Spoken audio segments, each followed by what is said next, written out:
मंत्रिपरिषद के मेरे साथी श्रीमान पीयूष गोयल जी, श्रीमती निर्मला जी, कैबिनेट सचिव श्री अजीत सेठ और विभाग के सचिव श्रीमान उपेंद्र जी, उपस्थित सभी महानुभाव, मैं पीयूष जी और उनकी पूरी टीम को बधाई देता हूं कि उन्होंने एक बहुत बड़े पैमाने पर आगे बढ़ने के लिए निर्णय किया है और उसी के अनुसंधान में आज ये 3 दिवसीय वर्कशॉप का आरंभ हो रहा है। एक बहुत बड़ा बदलाव हम लोगों ने नोटिस किया कि नहीं मुझे मालूम नहीं। सामान्य रूप से हम लोग देश में जब ऊर्जा की चर्चा करते आए हैं तो मेगावाट के संदर्भ में करते आए हैं। पहली बार भारत गीगावाट की चर्चा करना प्रारंभ किया है।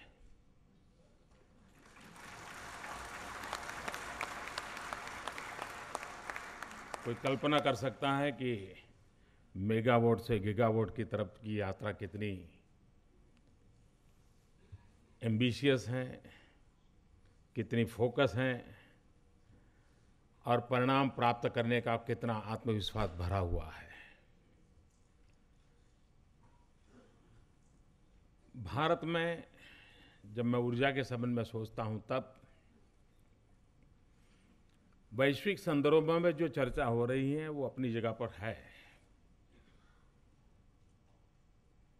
मेरे चिंतन के केंद्र बिंदु कुछ और है। हम सब जानते हैं कि मानव की जो विकास यात्रा है उस विकास यात्रा में ऊर्जा की अहम भूमिका रही है। पत्थर युग में भी वो पत्थर घीस करके ऊर्जा पैदा कर करके ऊर्जा की भूख मिटाने की कोशिश करता था और तब से लेकर के अब तक ये यात्रा निरंतर चल रही है। निरंतर नए नए प्रयास हो रहे हैं क्योंकि मानव ये मानता है कि उसकी विकास यात्रा में ऊर्जा की एक अहम भूमिका है। भारत में आज भी लाखों परिवार ऐसे हैं जो ऊर्जा से वंचित हैं।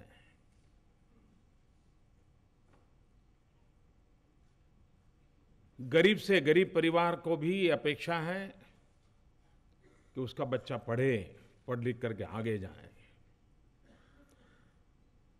लेकिन जब एग्जाम का समय होता है तो रात को पढ़ नहीं पाता है क्योंकि घर में उजाला नहीं होता है और उसकी जिंदगी वहीं रुक जाती है। क्या ये सब का हम एक सरकार का, समाज का, देश का दायित्व नहीं है कि हमारे गरीब से गरीब व्यक्ति को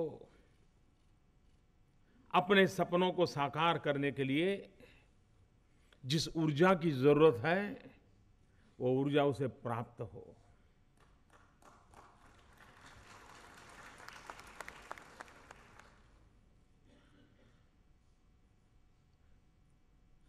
विकास का प्रकाश उसके धरती तक नहीं पहुंचेगा जब तक कि वो खुद रोशनी से लाभान्वित नहीं होगा। और इसलिए मेरे दिल दिमाग के अंदर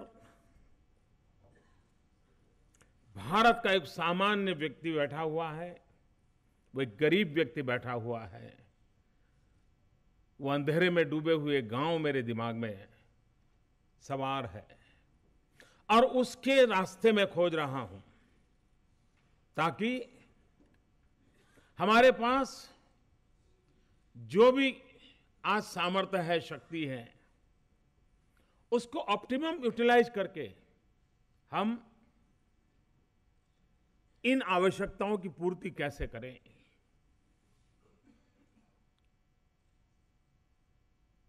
सामान्य से सामान्य व्यक्ति आज अपने आप को विश्व के साथ जोड़ करके देखता है। कोई भी खबर सुनता है तो उसको भी लगता है कि हाँ, ये मेरे पास भी होना चाहिए। उसके सपने अब बहुत ऊंचे हैं और इसलिए उसे ज्यादा इंतजार भी नहीं है। वो अपने देखते ही अपने सामने बदलाव देखना चाहता है, अपने बच्चों के लिए कुछ करके जाना चाहता है।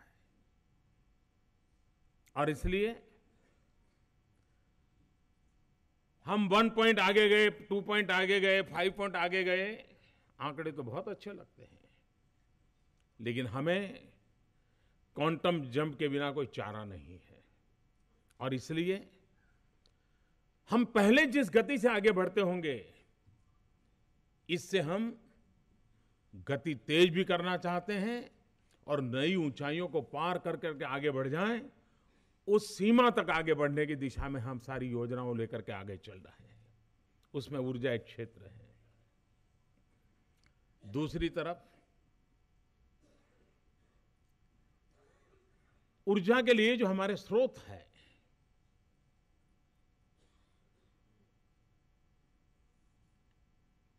कौन से स्रोत से हम ऊर्जा पैदा कर पाएंगे, उसका हिसाब लगाए बिना हम लंबी सफर नहीं कर सकते। क्या हम ऊर्जा के संबंध में आश्रित रहना चाहते हैं? हमारे पास रिसोर्सेज कौन से हैं? उन रिसोर्स का ऑप्टिमम यूटिलाइजेशन करने का तरीका क्या हो? और सफलता तब मिलती है कि जब हम हमारे पास उपलब्ध जो संसाधन है उसको ध्यान में रख करके हमारी योजनाओं को बनाते हैं, तो वो योजनाएं हमें लंबे अरसे तक टिकने की ताकत देते हैं। और इसलिए ऊर्जा के क्षेत्र में अगर हमें हिंदुस्तान के हर गांव गरीब तक जाना है, तो हमारी योजना का केंद्र बिंदु हमारे अपने उपलब्ध रिसोर्सेज हैं, उसी को केंद्रित करने की आवश्यकता है। एक तरफ क्लाइमेट को लेकर के दुनिया बहुत चिंतित है, रिसोर्सेज खत्म होते जा रहे हैं, लोग भयभीत हैं। और दूसरी तरफ प्रकृति के साथ जीवन जीते जीते भी अपनी आवश्यकताओं की पूर्ति कैसे की जाए, उस पर अब गंभीरता से सोचा जा रहा है। और उसी के तहत आज रिन्यूएबल एनर्जी, जिस पे भारत अपना ध्यान केंद्रित करना चाहता है, और भारत अपनी आवश्यकताओं की पूर्ति के लिए हमें दुनिया में अपना झंडा ऊंचा करने के लिए मेहनत नहीं कर रहे हैं। मैं तो मेरे गरीब के घर में दिया जले, रोशनी आए, उसके सपने साकार होने के लिए नए रास्ते खुल जाए, इसलिए सब मेहनत कर रहे हैं। और इसीलिए ये कोशिश है हमारी। और ये वही हमारा इंस्पिरेशन है, वो गरीब की झोपड़ी हमारा इंस्पिरेशन है। और इसलिए इस मेहनत में रंग आएगा, ये मेरा विश्वास है।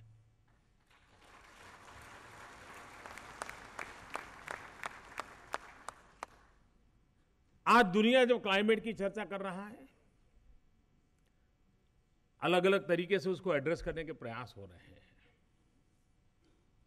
लेकिन मैं एक बात की जब चर्चा करता हूं, दुनिया अभी मेरे साथ उस विषय को चलने के लिए तैयार नहीं है, नहीं मेरी बात मानने के लिए तैयार है। मैं हमेशा कहता हूं कि हम क्लाइमेट की इतनी सारी चर्चा करते हैं, लेकिन हम कार्बन एमिशन का क्या होगा क्या नहीं होगा, इस पर तो बहुत बड़े लंबे लंबे सेमिनार करते हैं। लेकिन ये हमारी अपनी लाइफस्टाइल का क्या है, उस पर चर्चा करने के लिए कोई तैयार नहीं है।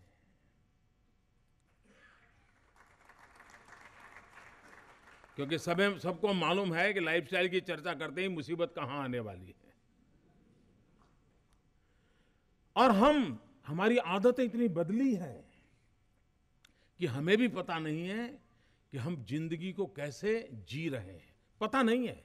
आपने देखा होगा एयरपोर्ट पर एस्केलेटर पर हम चढ़ते हैं जब, तब कुछ लोगों को बातें करते हुए सुनाई देती है। क्या कि मैं रेगुलर 15 मिनट जिम में वॉक करता हूं और यहां एस्केलेटर पर जाता हूं। यानी ये पता नहीं है उसको कि लाइफस्टाइल कैसे बदल गई है कि वो खुद तो एस्केलेटर पर जाता है लेकिन कहता है कि मैं 15 मिनट रेगुलर जिम पे दौड़ता हूं, चलता हूं, फास्ट चलता हूं। यानी यहां भी बिजली खराब करता हूं, वहां भी बिजली खराब करता हूं।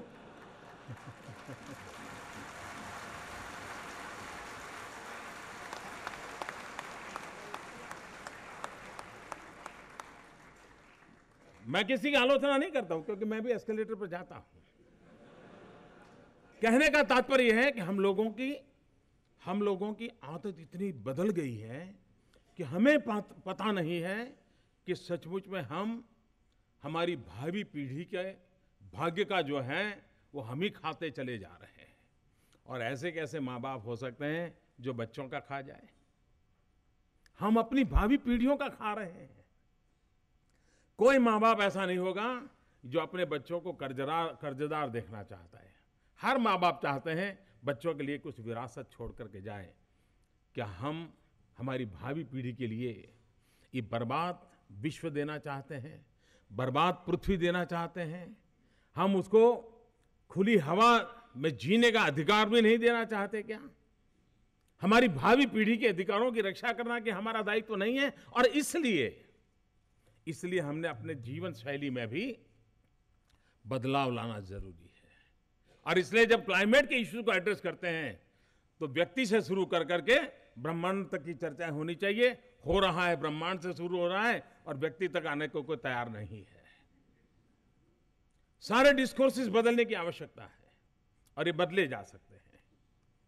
दूसरी बात है, हम लोग जिस परंपरा में पले बढ़े हैं, हमारे यहाँ जो कल्पना जगत है, उस कल्पना जगत में कहते हैं ऊर्जा में उन्होंने सूर्य भगवान की कल्पना की है।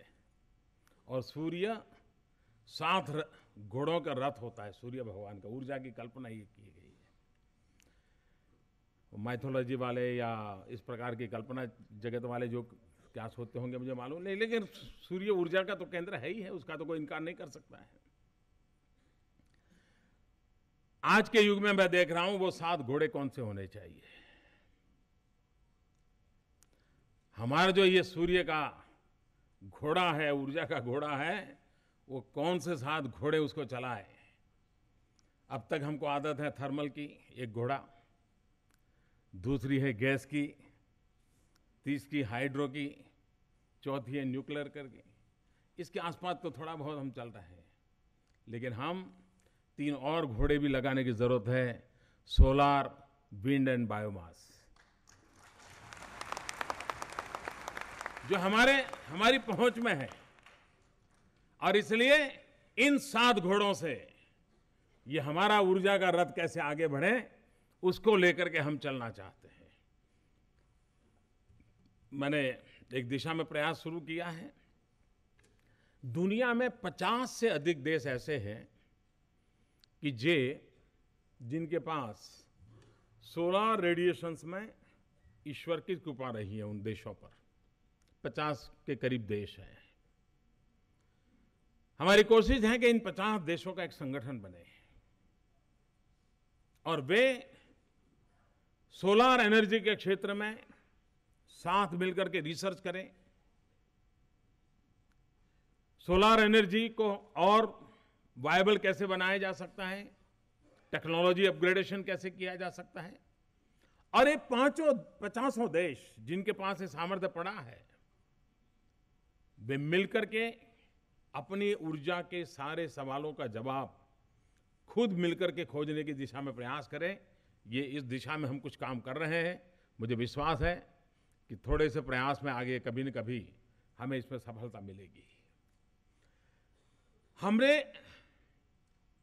आज, मुझे याद है जब मैं गुजरात में था तो शुरू में तो सोलार की बात करते ही बड़ी आग लग जाती थी, क्योंकि 19 रुपया 20 रुपये से कम कोई बात नहीं करता था। और कोई भी ऐसी हिम्मत करेगा तो दूसरे दिन हेडलाइन बनती कि बाजार में 2.5 रुपये में बिजली मिलती है और मोदी 20 में ले रहा है। बहुत बड़ा भ्रष्टाचार, पता नहीं क्या क्या होता। लेकिन हमने हिम्मत रखी उस समय, हमने कहा भाई होगा, बदनामी होगी होगी, लेकिन देश को बदलना है तो बदनामी किसी को तो झेलनी पड़ेगी। और हमने झेली, लेकिन वो गेम चेंजर बना। जैसे ही हमने बड़े मास स्केल पर इनिशिएटिव लिया तो 20 का 19, 19 का 16, 15, 13, आज कम होते होते 7.5 पर आ गए हैं, और शायद उससे भी कम हो गया होगा इस बार तो। यानी हम थर्मल के साथ बराबरी करने की दिशा में जा रहे। ये अपने आप में गेम चेंजर बन गया, लेकिन हम सोचते ही रहते तो नहीं होता। और आने वाले दिनों में मैं मानता हूं कि हम सोलर एनर्जी के क्षेत्र में जो नई रिसर्च हो रहे हैं, अवश्य हम इसको सामान्य मानवी को सुविधाजनक हो ऐसी स्थिति में पहुंच पाएंगे, ऐसा मेरा पूरा विश्वास है। और हमारे देश का यूथ टैलेंट ये रिसर्च करेगा, नई नई चीजें खोजेगा। कुछ प्रयोग और भी कर सकते हैं, कुछ हाइब्रिड सिस्टम को हमने डेवलप करना चाहिए। हम नहीं चाहते हैं कि ज्यादा जमीन इसमें चली जाए, लेकिन क्या हम पहले उन लोकेशन को पसंद कर सकते हैं जहां सोलर और विंड की हाइब्रिड सिस्टम हम डेवलप करें, जहां विंड वेलोसिटी भी है, सोलर रेडिएशंस भी हैं। एक ही इलाके में विंड भी हो, सोलर हो, तो फिर ट्रांसमिशन कॉस्ट एकदम से कम हो जाता है, इंफ्रास्ट्रक्चर का खर्चा कम हो जाता है, अपने आप कीमत कम होने के कारण हमें फायदा हो सकता है। ये जो मैं आइडिया दे रहा हूं उसकी कोई कंसल्टेंसी फी नहीं है।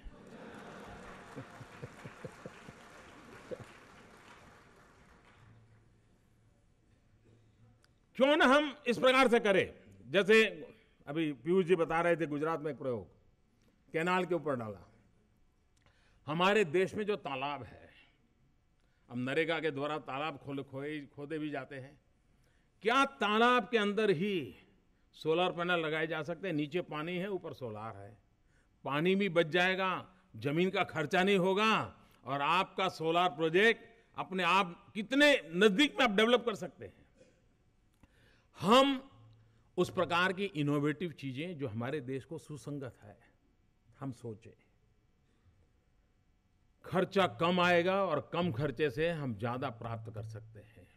हम रूफटॉप पॉलिसी पर जा रहे हैं। जो रिमोट एरिया है, जहां पर बिजली पहुंचाने के लिए इंफ्रास्ट्रक्चर का इतना खर्चा है कि कोई हिम्मत ही नहीं करता है, क्यों ना हम सोलार पे काम करें। और हमारे देश की टैलेंट ऐसी है, मुझे याद है मैं कई वर्षों पूर्व हिमालय में एक गांव में देखने के लिए गया था। तो गांव में ऊपर से पानी का झरना बड़ी ताकत से गिरता था। तो उसने वहीं पर एक छोटा टरबाइन, फौज का कोई रिटायर्ड जवान था, छोटा टरबाइन लगा करके वो गेहूं पिसने की चक्की चलाता था। अब ये उसका हाइड्रो प्रोजेक्ट था। यानी हम इस प्रकार की विकेंद्रित व्यवस्थाओं को कैसे विकसित करें? जितनी बड़ी मात्रा में हम विकेंद्रित व्यवस्था, डिसेंट्रलाइज सिस्टम को डेवलप करेंगे, वो सामान्य व्यक्ति को भी फायदा करेगा, खर्च कम होगा और लॉस मिनिमाइज हो जाएगा। हम उस दिशा में कैसे आगे बढ़े? हमारे देश में किसान को हम कैसे इसका लाभ उठाएं? मैं चाहता हूं कि हमारे जो इंजीनियरिंग फील्ड के लोग हैं उस पर काम करें। सोलार पंप, हमारे देश के किसानों को अगर सोलार पंप से पानी निकालने के लिए व्यवस्था मिल जाती है तो आज हमारे किसान की इनपुट कॉस्ट कम हो जाएगी, और इनपुट कॉस्ट कम हो जाएगी तो हमारा किसान ताकतवर बनेगा। आज उसकी इनपुट कॉस्ट में पानी सबसे बड़ी कीमत देनी पड़ती है, और पानी की कीमत का मूल कारण है बिजली, और बिजली हम मुहैया नहीं कर पाते। फिर पॉलिटिकल पार्टियां क्या करती है? हर चुनाव में घोषणा करती है बिजली मुफ्त में देंगे। और मुफ्त में देने की घोषणा कौन करते हैं? जिनके पास बिजली नहीं है।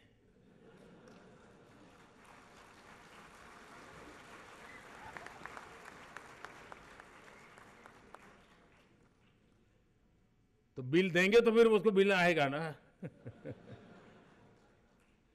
लेकिन किसानों की समस्या को हमने समझना पड़ेगा, और हमारे लिए आवश्यक है कि हम किसानों को सोलार पंप के द्वारा पानी निकालने की पूरी व्यवस्था मिले और अपने खेत में पानी, और एक बार उसके बाद सोलार पंप होगा तो वो माइक्रो इरिगेशन में तुरंत चला जाएगा, क्योंकि उसको पंपिंग सिस्टम का भी लाभ मिलेगा।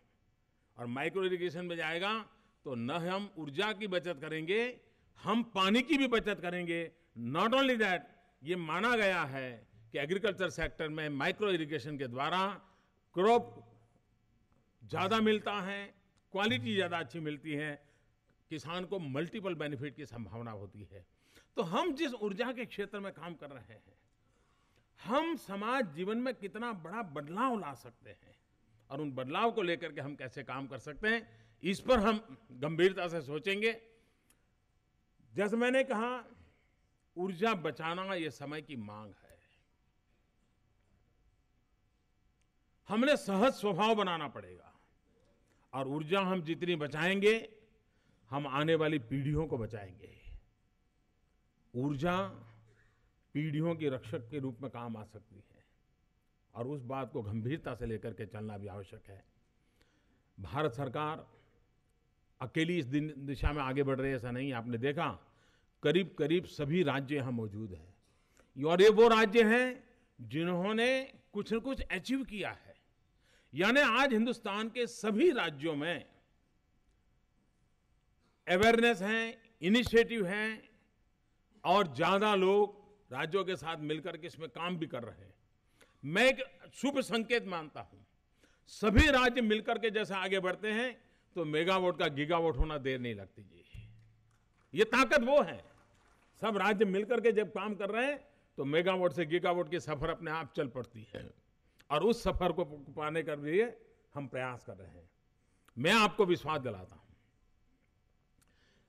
ये क्षेत्र ऐसे हैं जो मेरे आर्टिकल ऑफ फेथ है, मेरा इसमें विश्वास है, मेरी श्रद्धा है।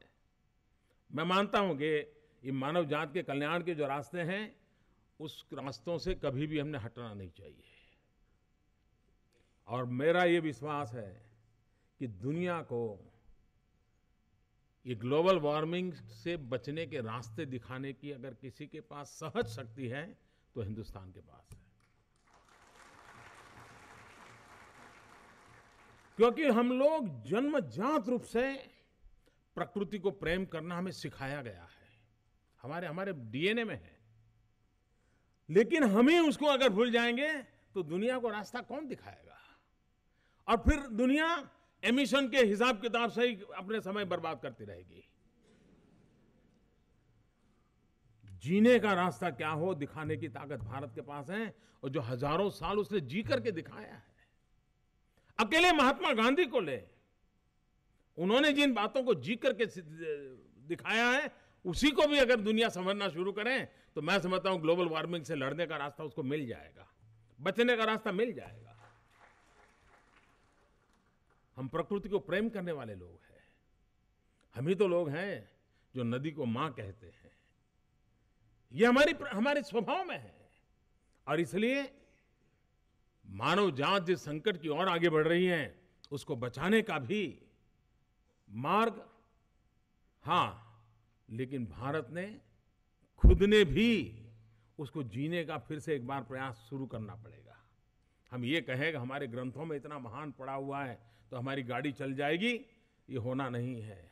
जो उत्तम है उसको जीने का हौसला भी चाहिए, और जो जीने का हौसला होता है तो औरों को भी उस रास्ते पर खींच के ले जाने की ताकत रखते हैं।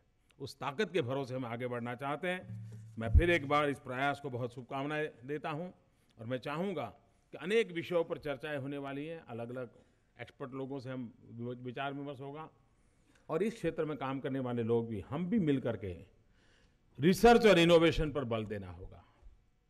सिर्फ हम क्वांटम जंप कितना करते हैं, पहले कितना मेगावाट थी और अब कितना गीगावाट हो गए, उससे बात बननी नहीं है।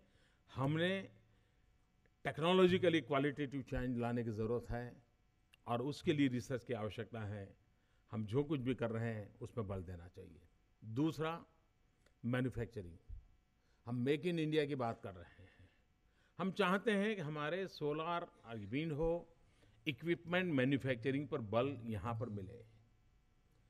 अगर हम इक्विपमेंट मैन्युफैक्चरिंग नहीं करेंगे और हम इक्विपमेंट बाहर से लाएंगे और ईश्वर कृपा से सोलार का फायदा उठाएंगे और बिजली बेचते रहेंगे तो हमारे यहाँ जॉब क्रिएशन ज़्यादा नहीं होगा। अगर हमें जॉब क्रिएट करनी है तो हमने इक्विपमेंट मैन्युफैक्चरिंग पर ही बल देना पड़ेगा और उसमें भी इनोवेशंस ये समय की मांग है। आज विंड एनर्जी में कितना इनोवेशन हो रहा है और अब तो उसमें भी हाइड्रीम सिस्टम की संभावना दिखती है। मेरी इस क्षेत्र में रुचि होने के कारण इस प्रकार से काम करने वालों तो हमें भी हमारे एक मित्र बता रहे थे कि अब विंड मिल जो होगी वो हवा में से जो ह्यूमिडिटी है उसको एब्सॉर्ब करके वो बिजली भी दे सकती हैं और एक विंड मिल 10,000 लीटर शुद्ध पीने का पानी भी दे सकती है हवा में से लेकर के। अब गांव में एक विंड मिल लग जाए, मैं नहीं जानता वो टेक्नोलॉजी सफल हुई है कि नहीं, लेकिन प्रयास चल रहे थे। अगर ये सफल होता है तो गांव में एक विंड मिल होगी तो छोटा गांव होगा तो पीने का पानी की समस्या भी अपने आप सॉल्व हो जाएगी। समुद्री तट के गांवों के पीने की पानी तो तुरंत सॉल्यूशन हो सकता है। यानी संभावना है जितनी पड़ी हम इनोवेशन की तरफ जाए और इस समस्या के समाधान के लिए काम करें। मुझे विश्वास है हम एक ऐसे भारत को बना सकते हैं जो भारत में कभी आने वाली पीढ़ियों के लिए चिंता का विषय न रहे। और हम जो भी कर रहे हैं, गरीब के घर में दिया जलाने की हमारी कोशिश है। हम जो भी कर रहे हैं भावी पीढ़ियों की जिंदगी बचाने के लिए कोशिश कर रहे हैं। उस कोशिश में आप हमारे साथ चल पड़े हैं। मैं आपका स्वागत करता हूं और विश्वास दिलाता हूं कि हम सब मिल करके इन सपनों को यथाशीघ्र पूर्ण करेंगे। बहुत बहुत शुभकामनाएं, बहुत बहुत धन्यवाद।